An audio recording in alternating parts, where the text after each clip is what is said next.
आप यह story headphone से सुने अथवा आँख बंद करके सुने, जैसे कि जो मैं कहना चाहता हूँ उसे आप सरलता से समझ पाएँ और अपने जीवन पर उतार पाएँ। एक बार की बात है, 3 भिक्षुक मॉन्क एक गांव के बीच आकर रास्ते में हंसने लगे। उन्हें हंसता देख गांव वालों ने सोचा कि ये तीनों कौन हैं। उनकी हंसी इतनी मधुर थी, सभी गांव के लोग उनके साथ हंसने लगे और दुख चिंता को भूल गए।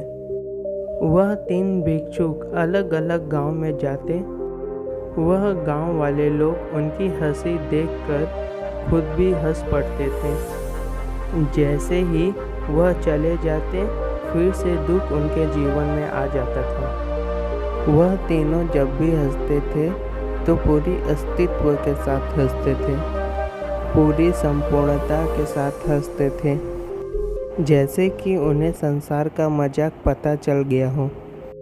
उन तीनों की हंसी एकदम बच्चे की हंसी की तरह थी। वह कभी भी किसी के साथ बात नहीं करते थे। अगर कोई उनसे उनका नाम पूछता तो वो लोग हंस देते थे।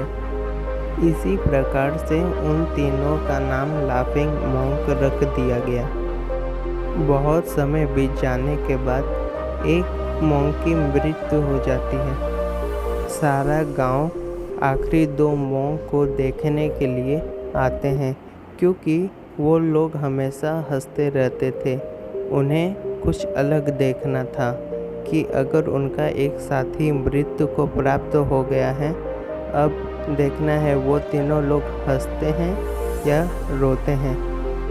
वह जब लोग पहुँचे तो वो लोग देखकर अचंभव खा गए कि वह दोनों हंस रहे हैं, और वो भी जोरों शोरों से। सभी गांव वासियों ने पूछा, तुम लोग हंस क्यों रहे हो? तुम्हारा साथी मृत्यु को प्राप्त हो चुका है। तभी पहली बार एक मॉन्क ने बोला कि यह व्यक्ति एक शर्त जीत गया है। बहुत समय पहले हम लोग ने एक शर्त रखा था कि सबसे पहले मृत्यु को कौन प्राप्त होता है। यह वह शर्त जीत गया, इसीलिए हम दोनों हंस रहे हैं, क्योंकि यह व्यक्ति शर्त जीत गया है और हम लोग अपने दुखी में हंस रहे हैं कि यह व्यक्ति हमें हराकर चला गया।